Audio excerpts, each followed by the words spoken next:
Listo. Podemos empezar. Entonces, hoy día es como la segunda parte de la clase de ayer, donde vamos a hablar ahora sí de las ecuaciones de flujo, de lo que usamos así de manera práctica.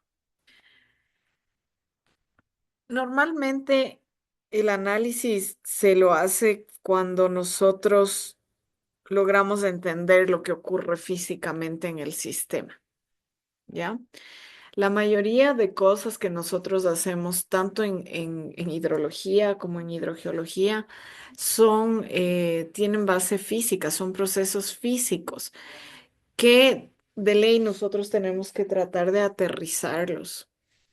En muchos casos se logra describir esos procesos físicos adecuadamente. Sí lo logramos. Las leyes que van a regir el flujo en aguas subterráneas son por un lado la ley de Darcy, que describe definitivamente el flujo del agua subterránea, pero a veces esa ley de Darcy no es suficiente, necesitamos algo más. Entonces lo que vamos a usar es la ley de continuidad, que describe la conservación de masa, que en este caso es del fluido que está circulando en el medio poroso. El balance de masa, pues, general, va a ser lo que tenemos ahí, la masa que entra menos la masa que sale, más puede ser una alimentación, una extracción del agua. Esto va a ser igual al cambio del almacenamiento, ¿no es cierto?, del sistema. Cualquier cosa que no les quede claro, no duden en interrumpir, ¿no? Por favor.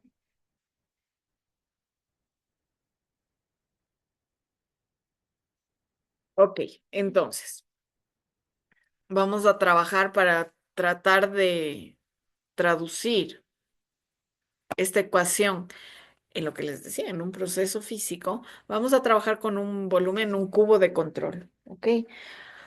Entonces mi cubo va a tener, el cubito va a tener el área en X, el área en Y y el área en Z.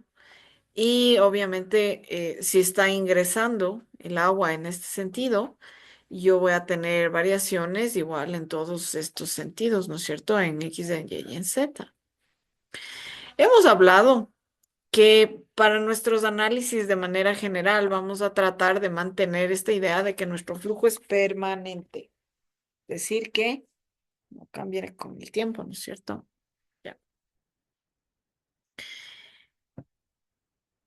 Ahora bien,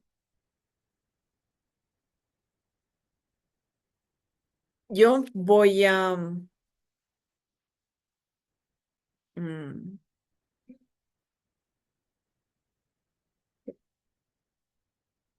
voy a tomar del un lado la tasa de masa de flujo que está cruzando esa sección transversal y la voy a representar con ρ, o sea, la densidad, por la velocidad. ¿Ya? BC es el volumen de control que es homogéneo isotrópico. Igual vamos a hacer esa simplificación para que se nos faciliten un poco las cosas. Y por ahorita no hay ninguna otra fuente o cambio del almacenamiento, ¿ya? Entonces voy a considerar como que no hubiera ni una extracción, no hay bombeos, pero tampoco hay alimentación adicional. Entonces, la tasa de masa que sale del volumen de control debería ser igual a la tasa de masa que entra a ese volumen de control. Entonces, simplemente despejo esto y me voy a quedar que la tasa de masa que entra menos la tasa de masa que sale del volumen de control es igual a cero. Ahora, yo sé que vamos en este preciso instante a hablar de que el fluido que está en el medio poroso es del agua. Entonces, el agua sabemos que es un líquido incompresible y bueno, tenemos una densidad, pero no varía, es una constante. Y si es homogéneo e isotrópico, yo sé que Kx, Ky y Kz es igual a una constante, ¿no es cierto? Es de lo que hablábamos ayer. Entonces, bien, vamos a tomar en cuenta estas condiciones y yo puedo empezar a plantear mi ecuación. Entonces, yo sé que la variación de la tasa de masa que está cruzando la sección transversal del lado X, o sea, delta, la variación de rho Bx sobre delta X negativo, menos la variación de lo mismo en Y y la variación de lo mismo en Z debería ser igual a cero. Como ya dijimos que es un líquido incompresible, entonces ρ es una constante, le saco y luego se elimina de la ecuación, me quedo con una ecuación así. La variación de la velocidad en x de x, de y y de z en z es igual a cero. Bien, yo sé además que la velocidad, si aplico Darcy, es K por I, ¿no es cierto? La conductividad hidráulica por el gradiente hidráulico. Entonces, reemplazando, yo puedo decir que la variación en x de kx por y, que sería la variación de h en x, lo mismo hago en y y lo mismo hago en z, y esto es igual a cero, yo sé que k, en este caso particular, como estoy en un medio isotrópico y homogéneo, es una constante, se fue, ¿no es cierto? Entonces me voy a quedar que la segunda derivada de h con respecto a x, la segunda derivada de h con respecto a y la segunda derivada de h con respecto a z es igual a cero. Esta ecuación es lo que para el flujo permanente, por eso puedo igualar a cero, es la ecuación de Laplace, que describe, me ayuda a describir la carga hidráulica en cualquier punto del sistema que estoy analizando. Es una solución en tres dimensiones, ya dijimos para un medio homogéneo isotrópico y considerando un flujo permanente. ¿Ya? Si me siguieron hasta ahí. ¿Alguna inquietud?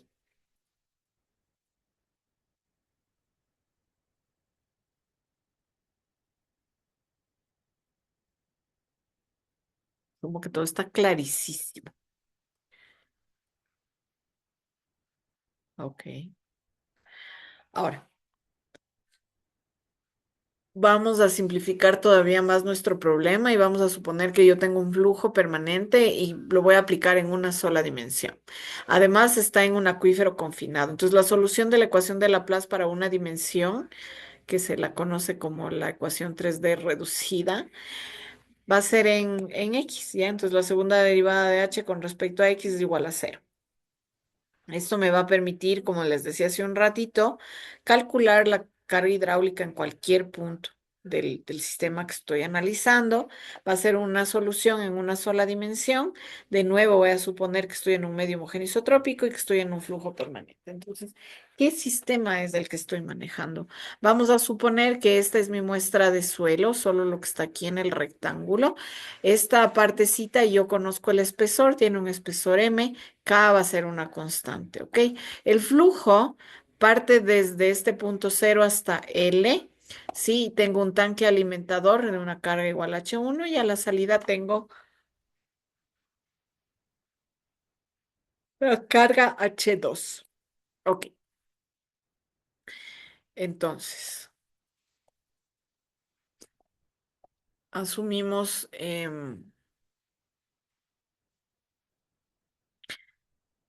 asumimos algunas condiciones de frontera. Yo sé que cuando X es igual a cero, mi H es igual al H1. Y cuando X es igual a L, mi H es igual a H2. Ok. Otra cuestión que sé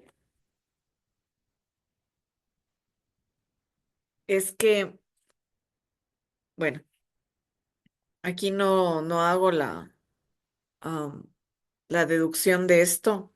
Normalmente la hago en pregrado. Aquí asumo que ustedes la pueden hacer solos con las condiciones de frontera y derivando dos veces. Tendría un C1, un C2, reemplazo y voy a llegar a la conclusión de que la carga hidráulica, igual que en cualquier canal, o variación de la carga hidráulica en un medio como el que estamos analizando es lineal. Sí, ok. Entonces, para calcular la carga en cualquier punto de mi sistema, puedo poner que H es función de X y que esto va a ser igual a un H1, ¿no es cierto? Que vendría justamente de C1, sería de la primera integración, más H2 menos H1 sobre L, que es como una pendiente, por X, ¿ok? Yo sé además que Q es igual a, bueno, el flujo va a ser igual a K por DH sobre DX, ¿ya? Entonces, con esto yo puedo resolver prácticamente todo el sistema. Para un flujo permanente. ¿Tienen alguna duda hasta aquí? ¿No? Ok. Entonces, con esto llego a mis ecuaciones que me ayudan a resolver esto. Ahora, ¿qué pasa si estoy en un flujo no permanente? O sea, el caudal empieza a variar en el tiempo. Igualito en el mismo volumen de control, yo sé que ρ v es la masa de flujo que está cruzando la sección transversal, este v es la velocidad, el volumen de control igualito le considero homogéneo isotrópico y sin otras fuentes o cambios del almacenamiento. Pero en este caso, la tasa neta de masa que entra al volumen de control es igual a la tasa temporal del cambio en el almacenamiento en el volumen de control. O sea, vamos a considerar que aquí sí está como um, se detecta un cambio y que puede deberse no simplemente a entradas o salidas del sistema, em, como bombeos o qué sé yo, ¿cómo se llama? Recargas artificiales, sino que puede ser una cuestión estacional, ¿ya? Entonces va a depender de la escala temporal a la que estemos haciendo nuestros cálculos. Si yo despejo de aquí, resulta que la tasa de masa que sale del volumen de control menos la tasa de masa que entra al volumen de control debería ser igual a la tasa temporal del cambio del almacenamiento del volumen de control. ¿Ok? Esto incluye ρ, que es la densidad controlada por la compresibilidad del fluido beta, y n, la porosidad controlada por la compresibilidad del acuífero, que lo conocemos como alfa. Muy bien. Entonces yo regreso a mi ecuación de nuevo. Tengo la variación, ¿no? El cambio de la densidad por la velocidad en X con respecto a X, lo mismo en Y, lo mismo en Z. Y esto en teoría debería ser el cambio de la densidad por la porosidad sobre el tiempo, porque estoy en un fluido no permanente. Ya. Nuevamente, yo simplemente hago derivadas parciales para sacar estas variables que están aquí. Y, y un detalle, nosotros sabemos que el almacenaje específico, S sub S, ¿se acuerdan que vimos ayer que era función de la densidad de alfa, beta y n? Ya dijimos hace un ratito que estamos tratando con agua y que el ρ no cambia porque el líquido es incompresible. Nuevamente dijimos que era isotrópico y homogéneo. Entonces, Kx, Ky, Kz es igual a K, que es una constante. Para un espesor del acuífero conocido que le vamos a llamar B, entonces el coeficiente de almacenamiento S va a ser igual a el almacenaje específico S sub S por B y la transmisividad es igual a K por B, ¿no es cierto? Entonces, una vez que yo he hecho estos ajustes de mis ecuaciones, regreso a lo que estábamos analizando aquí. Reemplazando nomás en la parte de la ecuación del lado derecho, yo sé que ρ por S sub S debería ser igual al cambio de la carga con el tiempo. Igualito puedo reemplazar, híjole, me avisan si dejan de escucharme porque me sale el mensaje de que mi conexión está intermitente. Me avisan si no me pueden escuchar, ¿ya? Ok, entonces reemplazo la velocidad usando Darcy y yo sé que K por X, a ver, que la variación en X de KX por la variación de H con respecto a X pasa lo mismo en Y, pasa lo mismo en Z y esto en teoría debería ser igual al S sub S por el cambio de la carga en el tiempo. ¿Qué hicimos? Simplificar las densidades que están en todo lado, ¿ya? Entonces, a partir de ahí yo puedo igual, o sea, yo sé que K es una constante, ¿sí? Y no tengo KX, KY, KZ, lo que va a permitirme hacer como un factor común y pasarle al otro lado, ¿ya?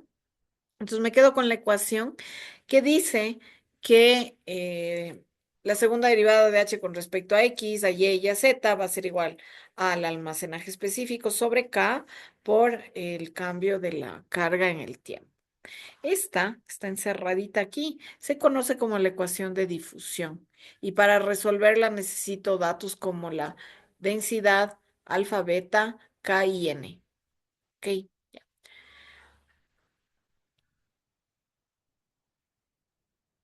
También puedo expresar esta fórmula en términos del coeficiente de almacenamiento y en términos de la transmisividad.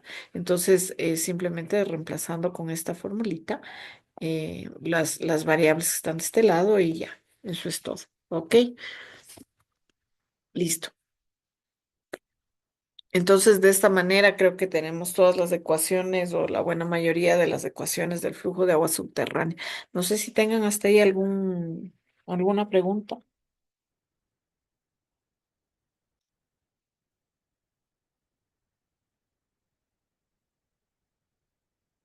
¿No?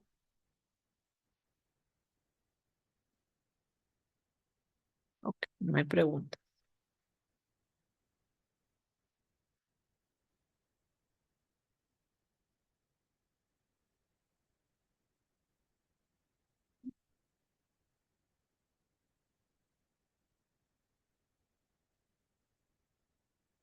Bien, sigamos. Entonces,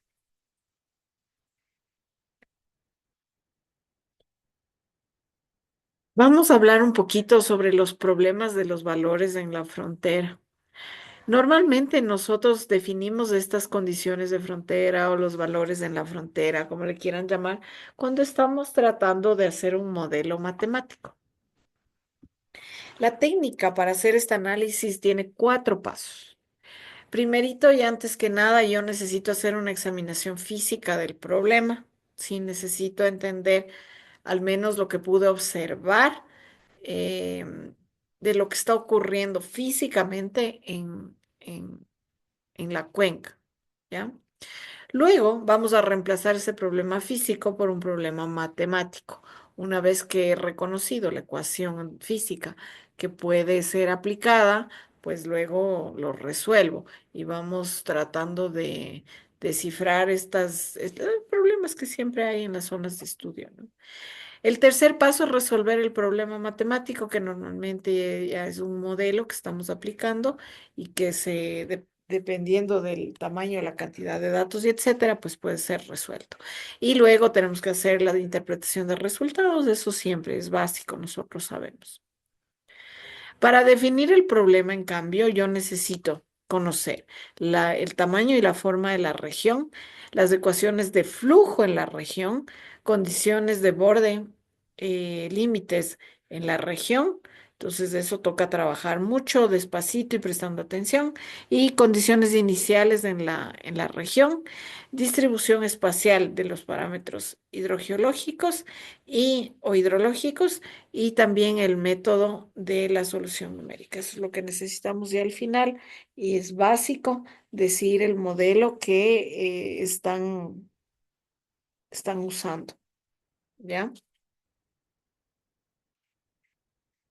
Bien, aquí vamos a ver algunos ejemplos de las condiciones de borde límite en el dominio.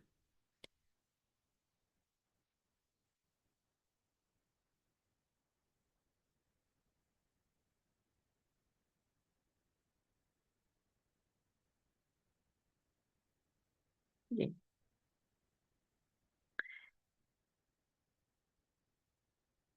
cierto, eso creo que era importante mencionarlo. Las condiciones de borde límite, puedo hablar del dominio de flujo o de la región de flujo, ¿sí? De nuevo me sale el mensaje de que mi conexión está inestable. Díganme si dejan de Y escucharme. ahí se cortó, no sé si me pasó a mí, pero se cortó. No, sí, me está saliendo que mi internet está inestable. No sé si me están escuchando ahorita. ¿Me escuchan? Ahorita sí, en esta diapositiva al inicio se cortó. Sí, ya me imagino. Bueno, les estaba diciendo que las condiciones de borde límite en el dominio, a veces hablo de dominio de flujo o de región de flujo. No, no dije nada más importante. Y que es que hay que guardar, porque va a depender cuando, si ustedes necesitan y leen eso, pues saben a qué se refiere. Ahora, digamos que tengo una sección como la que se ve de este lado. Yo sé que AB y CD son formaciones impermeables, ¿ya? Y AD y BC se les conoce el H, el uno de entrada y el otro de salida. En este caso le hemos denominado H0 y en este le hemos denominado H1. Um, ya. Ahora, lo que quieren saber es cómo calculo yo lo que está pasando en el punto E. Entonces, H en E más o menos debería ser 50 por simple inspección. Si si, si H, calculo en el punto E, tiene que estar en medio de todo, ¿no? Y ahí sí, debería ser eh, el 50% del sistema. Normalmente nuestros profesores, em, ¿qué les iba a decir? Algo de los profesores cuando están calculando este tipo de cosas. Hacen eso, la simple inspección, ven dónde se ubica y nosotros podemos usar como fracciones, ¿no? Y uno, cuando estamos en un sistema simple, me refiero, y lo podemos resolver fácilmente. Cuando ya tenemos un sistema como el que se ve del lado derecho, esto es básicamente, es una presa de tierra sobre una base que, si bien es cierto, es impermeable, está inclinada, va a depender de la topografía. H en el punto F ya no es tan simple, ¿no? Ya no puedo decir es el 50% o es tal porcentaje o lo que sea, porque primero que la geometría es súper irregular y, y claro, ya necesitan necesitan otros elementos, más información, otros datos para poder resolver. Entonces, la manera más fácil o más rápida es un modelo matemático que nos ayuda a resolver esto. Ah, otra cosa importante, no sé si se fijaron, pero en este caso, en este ejemplo, yo tengo diferentes conductividades hidráulicas. Donde está el punto F va a ser K1, pero este es K2 y esto es K3. ¿Ya?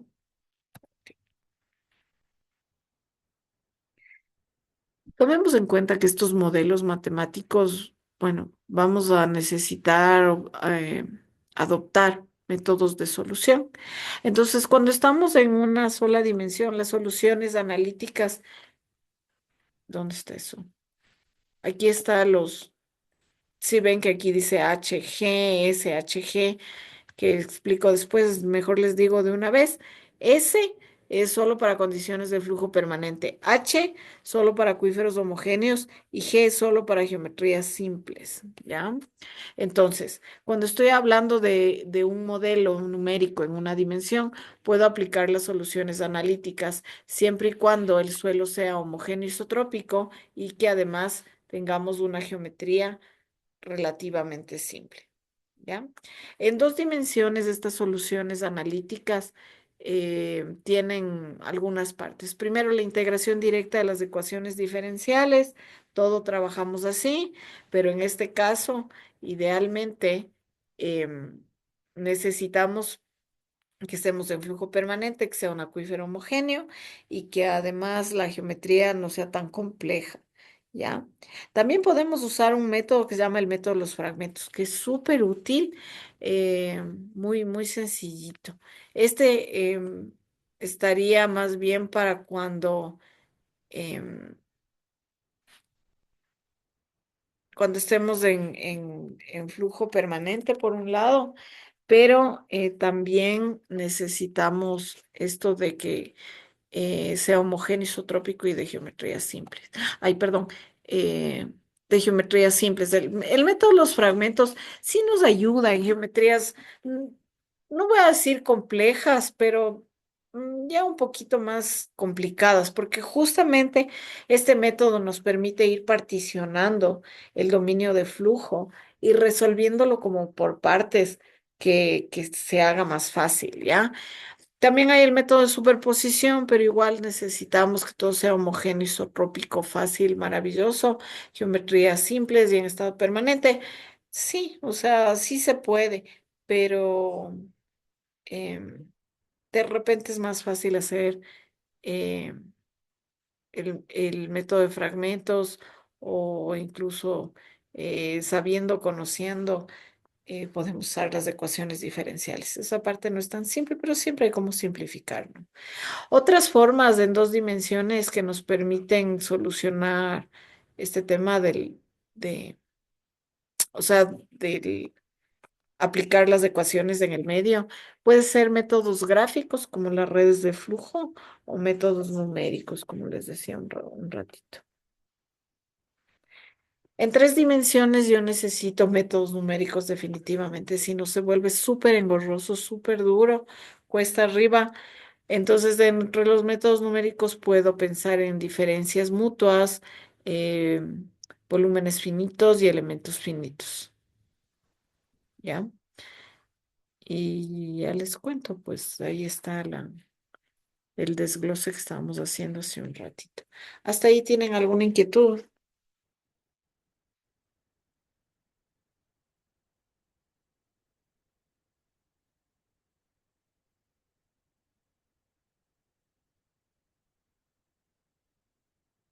No hay preguntas. Ok. Una vez que hemos analizado todo esto, las posibilidades de los modelos, vamos a tratar de plantear una ecuación general para cualquier sistema de aguas subterráneas en tres dimensiones y para un lujo no permanente. O sea, estamos absorbiendo todas las posibilidades que tenemos de que el estudio se vuelva complejo. Déjenme, les juro que ya no jale. Bien, ¿se acuerdan que en una de las clases anteriores hablábamos sobre el tensor de la conductividad hidráulica en el medio? Entonces, bueno, lo podemos ver también desde esa perspectiva, sin introducir los 9 parámetros de la ecuación de Darcy en todas las direcciones, pero al menos el tensor. Entonces, tenemos esta ecuación, en principio, la variación en X de KXX por la variación de la carga en X. Y luego tenemos lo mismo en Y, con KYY y lo mismo en Z con el ZZ, ¿ya? Esto debería ser igual a que el coeficiente del almacenaje específico por la variación de la carga hidráulica en el tiempo, más un W0, que es un flujo de un volumen específico. Ya. Vamos a suponer igual que estamos en un acuífero homogéneo isotrópico.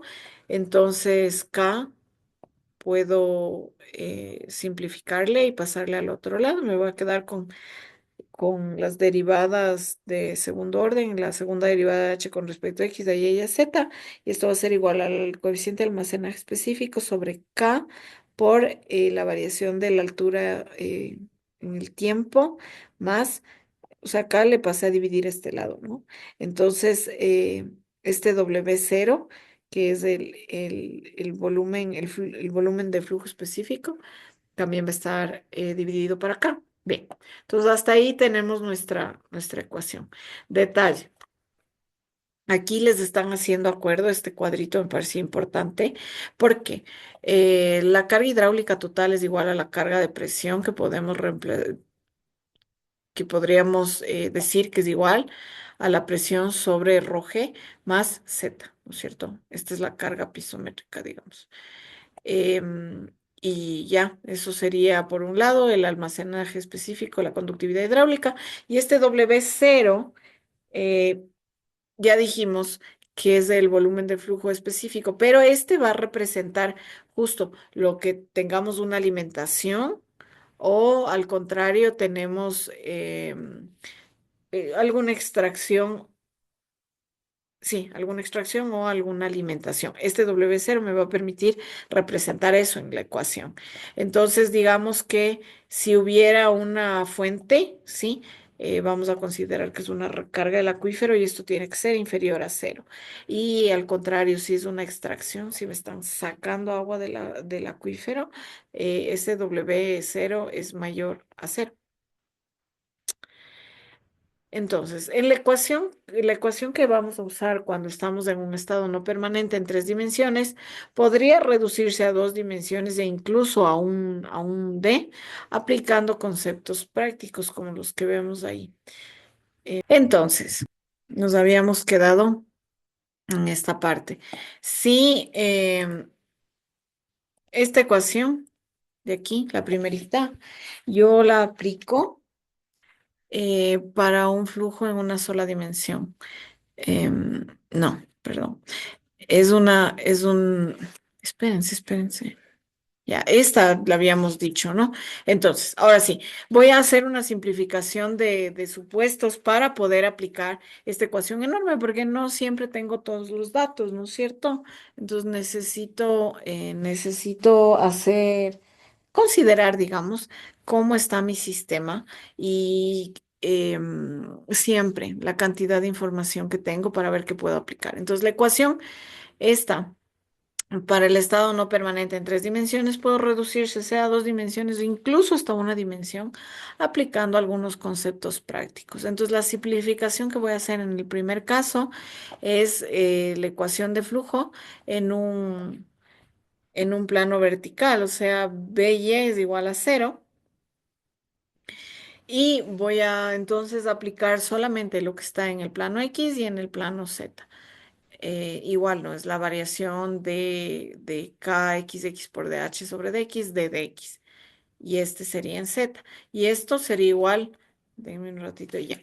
Y esta sería igual como tengo que considerar pues las dos direcciones. Entonces del lado derecho ya me quedaría solamente con el almacenaje específico, la variación de la carga con respecto a t, más ese W0 que va a representar sea la extracción, sea la alimentación del sistema que estoy estudiando. Esto normalmente se puede dar, por ejemplo, debajo de los edificios o tal vez también un flujo a través de una presa, ¿ya?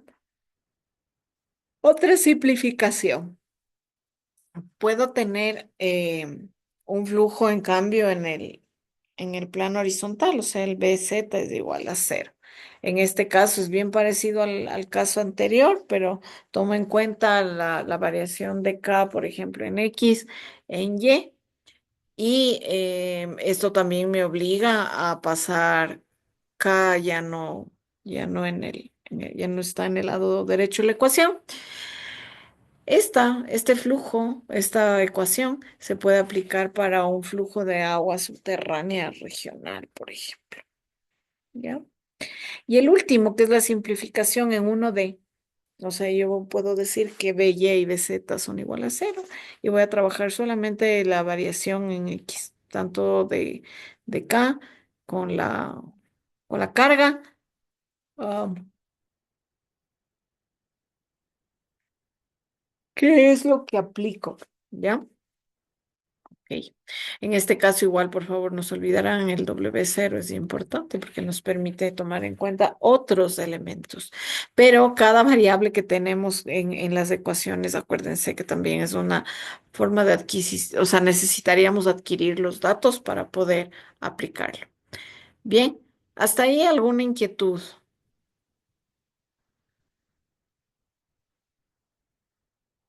¿No? Esto está claro.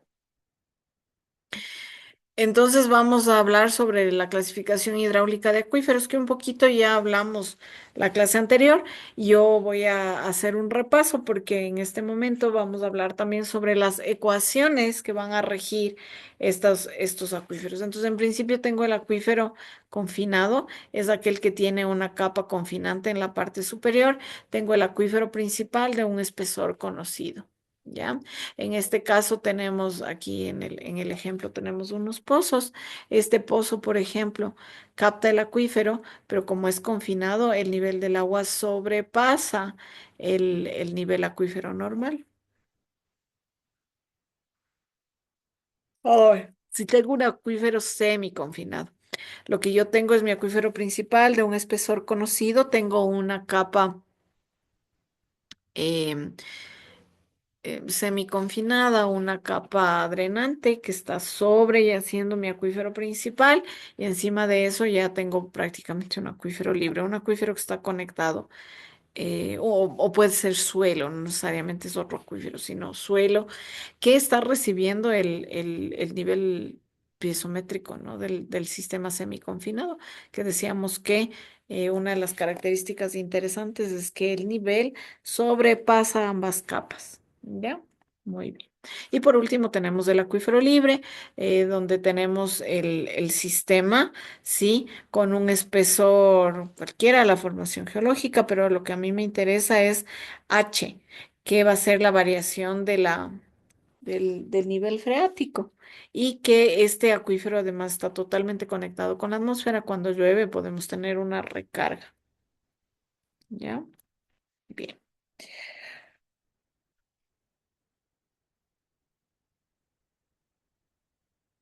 Entonces, lo que acabo de decir es justamente la forma en que clasificamos hidráulicamente los acuíferos. Ahora, cuando yo, una vez que ya entiendo el tipo de sistema que estoy observando, que estoy estudiando, voy a tratar de, para poder aplicar las ecuaciones de flujo, em, voy a tener que hacer una ecuación promediada en ese espesor, porque de repente ustedes saben que, típico en el Valle Interandino, el espesor de la formación no es constante, ¿no es cierto? Varía porque el espesor va a depender de la fuente. Entonces, claro, si estamos cerquita digamos que tenemos una formación permeable, todo es de origen volcánico aquí, pero es normalmente más grueso, más importante, mientras más cerca estemos de la fuente. ¿Ya? Mientras más nos alejamos, todavía incluso puede ser una capa permeable, etcétera, que puede almacenar agua, qué sé yo, pero en ese caso, como estamos lejos de la fuente, pues son espesores más pequeñitos, ¿no? Reducidos.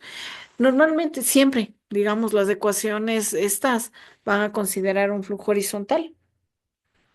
Y ahora vamos a hablar sobre unas hipótesis dadas por dos científicos estudiosos de la hidráulica subterránea que nos ayudan a a que el análisis sea un poquito más fácil.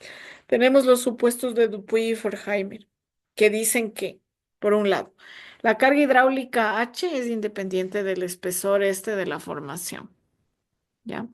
Hay un gradiente hidráulico que es muy chiquitito en la carga hidráulica en función de ese espesor de la formación acuífera y las líneas equipotenciales van a ser verticales. Ya, entonces no hay flujo vertical y por lo tanto, si yo cumplo esto, yo sé que perdón, que el flujo es horizontal. Ok, entonces, un poco traduciendo esto sería que H es igual a H que tiene función de X, Y y del tiempo, ¿ya? Y vamos a suponer que H no va a estar en función de Z por ahora, ¿no? Vamos a hacer todo en dos dimensiones.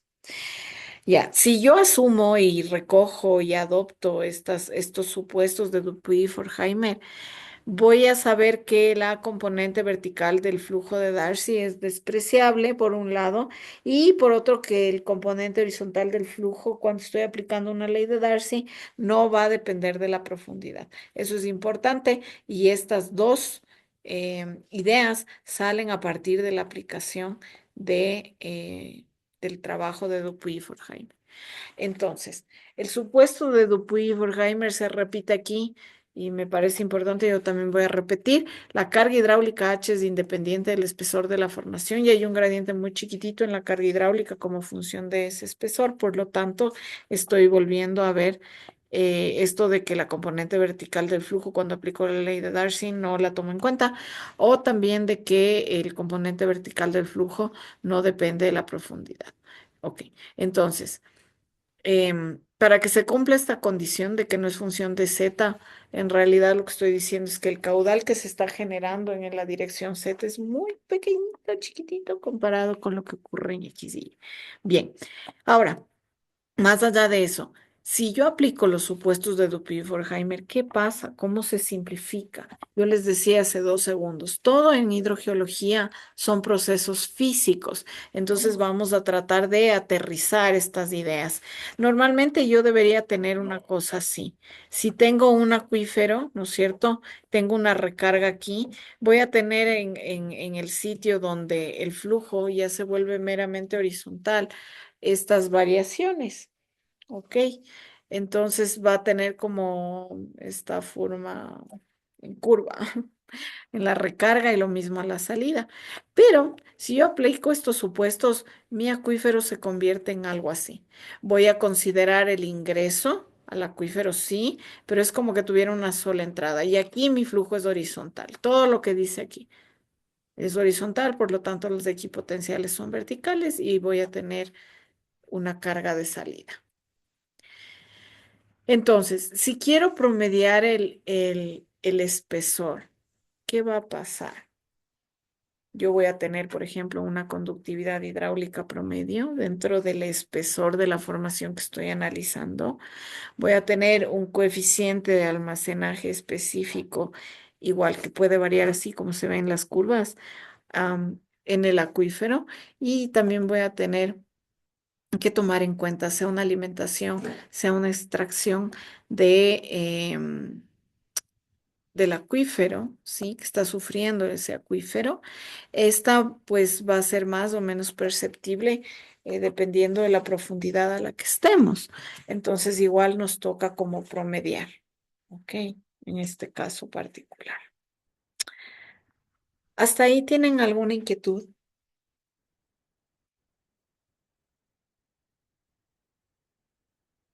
No, nada. Qué bestia, me empezó a hacer muchísimo frío encima más. Ay, bueno, entonces vamos a hablar ahora sí del flujo de aguas subterráneas en una sola dimensión. Ya hablamos que podemos tener un acuífero confinado como el que vemos, igualito haciendo las simplificaciones. Voy a asumir que tengo una carga de entrada que le he llamado H0 a mi acuífero que simplemente se encuentra en este rectángulo con sus propiedades, K bien definido, el espesor, etcétera. Entonces, mi flujo va a empezar desde aquí, este es el punto cero y de aquí para acá es H y a la salida voy a tener una carga HL. ¿Ok? Igualito que en el caso anterior, las condiciones de frontera, cuando H está en X igual a cero, esto va a ser igual a la carga inicial H0 y cuando H está al final, cuando X vale L, entonces mi carga va a ser HL, que normalmente es conocida. Ok, hasta ahí. Regreso acá. Entonces, si estoy hablando de un acuífero confinado en una sola dimensión, yo sé que todo lo que yo resuelvo va a ser unidimensional. ¿Ya? Vamos a trabajar con algunas variables. A va a ser el área transversal constante en el área de estudio. K es constante, un medio homogéneo isotrópico. H0 y H son, o H más bien, son las cargas de entrada. HL y, o H cualquiera son las cargas de salida. Ok, vamos a aplicar una solución general a este tipo de acuífero y me voy a quedar con algo así en la que la variación de la carga con la, pues, es la segunda derivada de h con respecto a x y a y va a ser igual a que en este caso es más sencillo si trabajo con el coeficiente de almacenamiento y con la transmisividad. Entonces, S sobre T es igual a S sobre T por la variación de la carga con respecto al tiempo y esto va a ser igual a W, o sea, el W cero, o sea, esta alimentación o extracción, sobre la transmisividad. Bien, ahora, ya habíamos dicho que la variación de la carga en nuestro medio poroso varía linealmente, ¿no es cierto? Entonces ya conocemos esta ecuación y también podemos decir que em, Q sí, bueno, o la velocidad depende de como estemos del flujo, va a ser igual a K por esta variación lineal de las cargas sobre L. Ya, o sea, finalmente esto es I, entonces delta H sobre delta L da esto. Muy bien. Entonces el caudal por ancho de acuífero normalmente lo vamos a calcular de esta manera. Q sobre el ancho total de todito el acuífero, que puede ser W, y esto debería ser igual a que este es K. Si le divido para W como ancho, me quedaría K sobre W, que sería la transmisividad por la variación de las cargas en una longitud. Eso. ¿Alguna inquietud hasta ahí?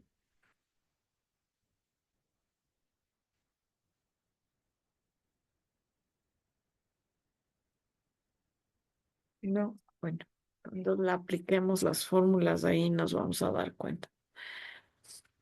Ahora, ¿qué pasa si yo tengo un acuífero libre? Porque como quiere el acuífero confinado, yo voy a conocer su espesor, voy a conocer algunas cosas. Pero el acuífero libre no tenemos ni el área transversal porque H es variable. Ya. Em,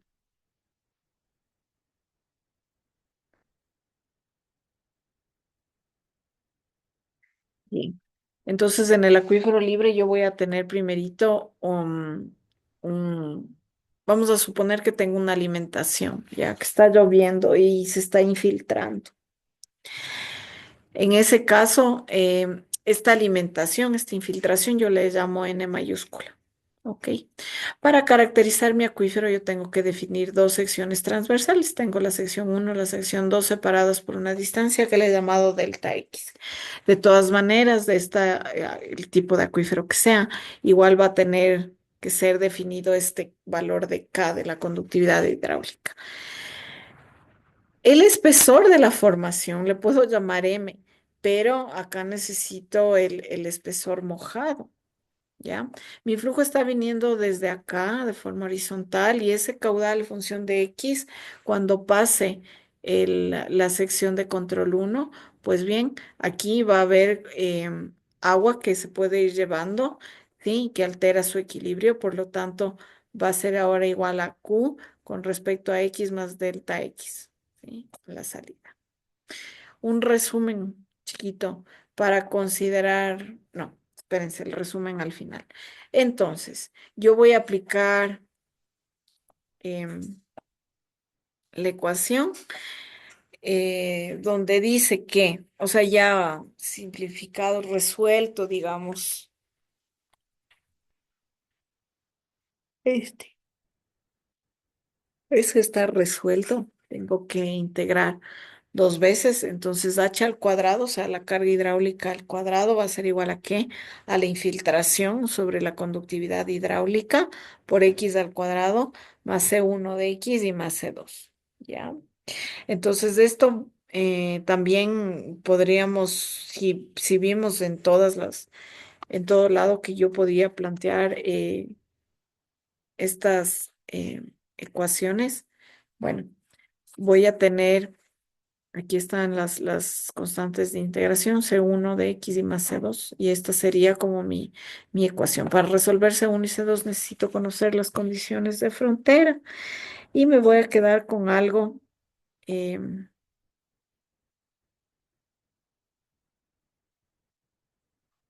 o sea, me voy a quedar un poco con esta ecuación, primero viendo cómo puedo definir lo que veíamos antes, ¿no? H con respecto a la distancia y eso sería igual a un H conocido, que normalmente medimos. Ahora, el caudal vamos a medir con un Darcy, que sería la carga por uno, ¿no es cierto? Asumiendo que la dirección perpendicular a la pantalla es la unidad por la conductividad hidráulica, por la variación de la carga con respecto a X. Esto para introducir lo de la infiltración, va a quedar con una forma así. K sobre 2 va a ser igual a 2N, este N es la infiltración, por el sitio. La ventaja de esta fórmula hermosa es que me permite calcular la variación del caudal en cualquier punto Entonces esto va a ser igual a dos veces la infiltración por X sobre K más este C1. ¿Qué condiciones de frontera tengo en este caso? Entonces yo sabía que si asumo que mi eje es aquí, cuando X es igual a cero, ¿sí? La carga hidráulica va a ser igual al H1 normal, ¿sí? Y con eso yo ya puedo simplificar la segunda vez. Entonces, C2 es igual a H1 al cuadrado. Ahora, ¿qué pasa cuando X está en L? Y voy a tener este H2. Entonces, en principio calculo, o sea, es esta fórmula, eh, si no me equivoco, las fórmulas que hemos estado viendo. Ay, no les hice el resumen. Bueno. Esta primera parte me permite ya despejar la segunda constante de integración y reemplazando en las ecuaciones, yo puedo decir que C1 es igual a H2 al cuadrado menos H1 al cuadrado sobre L, el delta L del gradiente hidráulico, más N sobre K por L. Bien, la carga piezométrica va a ser igual a ¿qué? Entonces, como son derivadas de segundo orden, está puesto que h de x al cuadrado va a ser igual al h1 al cuadrado menos h1 al cuadrado menos h2 al cuadrado y esto por x sobre l, ¿no es cierto? Y igual tenemos el componente de la infiltración que es n sobre k por x y esto va a multiplicar al l menos x porque hay que tomar en cuenta que el agua se está moviendo, ¿ya? Ahora. ¿Qué pasa cuando yo echo la simplificación del metro de ancho? Eso siempre es importante.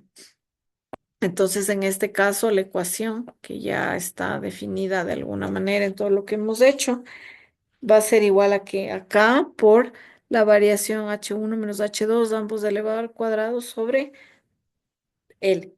Y bueno, tenemos el 2 aquí también. Y esto va a ser más lo que pasa con la infiltración, que es n por x menos L sobre 2. ¿Ya? Ahora, si quiero hacerles el resumen que les decía del cuadrito que está aquí. Si yo estoy hablando que quiero resolver estos problemas en una sola dimensión, pues bueno, escojo la dimensión donde voy a trabajar. En este caso, hemos trabajado en X, por lo tanto, la variación en Y es igual a cero. Ya dijimos que estamos en estado permanente, entonces la variación la variación perdón, con el tiempo es igual a cero. Y este asunto de la extracción o la alimentación, en realidad puedo hablar de la infiltración, lo que sería que igual W, o sea, el W0, me falta el cero ahí, es igual a menos N. Y luego introduciéndolo en la fórmula, pues en la ecuación diferencial, me va a quedar que la segunda derivada de H con respecto a X más, ahora sí tengo que introducir ese valor de la infiltración que sigue circulando el acuífero, va a ser 2n sobre K. Y esto es igual a cero. Bien. ¿Alguna inquietud hasta ahí?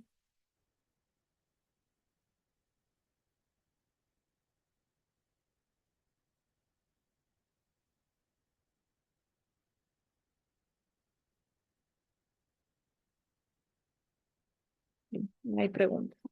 Hablemos del acuífero semiconfinado. Nosotros sabemos que el flujo que ingresa al volumen de control es positivo. Ok, a partir de ahí yo puedo trabajar con mi ecuación. A va a representar el área transversal, que como estoy hablando de un acuífero semiconfinado, la puedo considerar constante. K es una constante porque es la misma en todas las direcciones. H0 va a ser la carga de entrada, HL es la carga de salida. Básicamente lo que tengo es esto, un acuífero semiconfinado. Para que ustedes más o menos se hagan una idea, mi acuífero principal es este de aquí, el que está en la mitad. Voy a tener una capita drenante, digamos, en la parte superior y voy a tener otra en la parte inferior.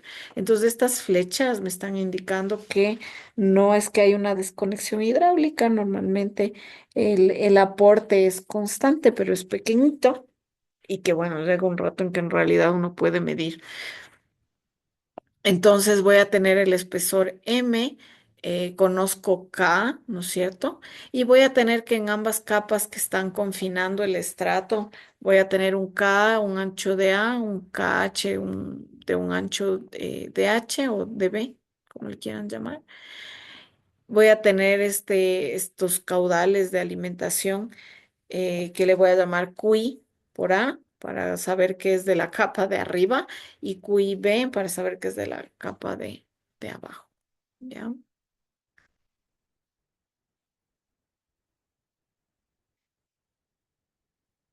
Ya, un ratito. Entonces hablemos de esta ecuación de la solución general tomando en cuenta las capas confinantes. La segunda derivada de h con respecto a x y y que no pueden faltar. Y podemos aplicar esta parte de la fórmula donde Ka sobre Km, m siendo el espesor, que será de CKM, por el espesor del un acuífero, por la carga del un acuífero, con menos la carga del sistema principal. Entonces, esta es la ecuación general para este acuífero semiconfinado. Para introducir, perdón, me ha faltado el término de acá, introducimos también lo que está pasando, esta alimentación que viene desde abajo a mi acuífero. Esto va a ser igual a un KB, que es la conductividad hidráulica de la capa de abajo, en nuestro caso particular, sobre KM por el espesor específico de la capa B. Y luego sí tengo la resta de HB menos H. Y esto debería ser igual a ¿qué? Al almacenamiento sobre M por K. Ya quiero oírles qué es, por la variación de la carga con respecto al tiempo, más esta fuente o esta extracción sobre MK. Bien, entonces, ¿qué va a pasar? Este acuífero semiconfinado tiene algunas características. Cuando ustedes hagan ya el trabajo, van a darse cuenta que hay modelos que se han dedicado solamente a esto. No es tan sencillo de trabajar por la cantidad de datos que necesita, pero eso no significa que sea imposible. Entonces, el acuífero semiconfinado tiene algo que se llama el factor de filtración, leakage factor, que me permite saber algunas cosas sobre la capa semiconfinante. Entonces, el factor de infiltración se lo representa como lambda, sea en A, sea en B, y este va a ser igual a Km, la transmisibilidad por el ancho de AB, sobre la conductividad hidráulica AB de estas dos capas. Ok. Bien, el acuífero que estoy analizando básicamente es así. Tengo, uy, empezó a llover. Tengo mi nivel piezométrico bien altísimo, que está avanzando hacia esta zona de descarga, que puede ser un río, ¿ya? Tengo mi capa drenante, que tiene un espesor, en este caso es conocido. Tengo mi acuífero principal de espesor M y una conductividad hidráulica igual a K, ¿sí?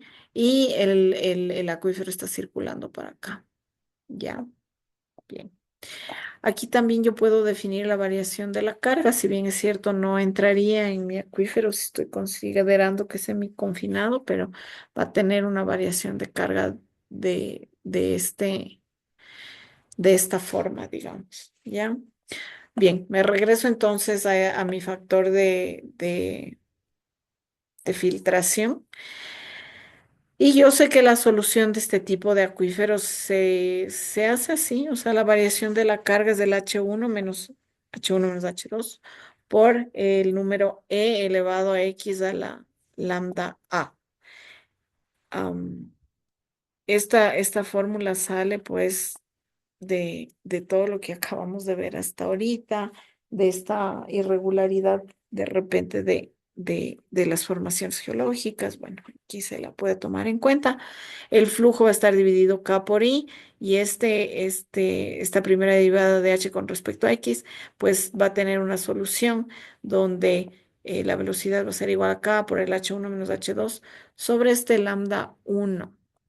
Este lambda 1 es una distancia em, entre el H2 y el H1, donde quiera que esté. Eso es lambda 1, es el gradiente. Entonces la distancia es un poco grande y esto va a ser igual, está multiplicado el número E por elevado a la X sobre lambda A. Ok. Entonces sí hay algunas ecuaciones que me permiten considerar lo que está pasando en el acuífero y nos damos cuenta que todas las variables son súper importantes. Listo.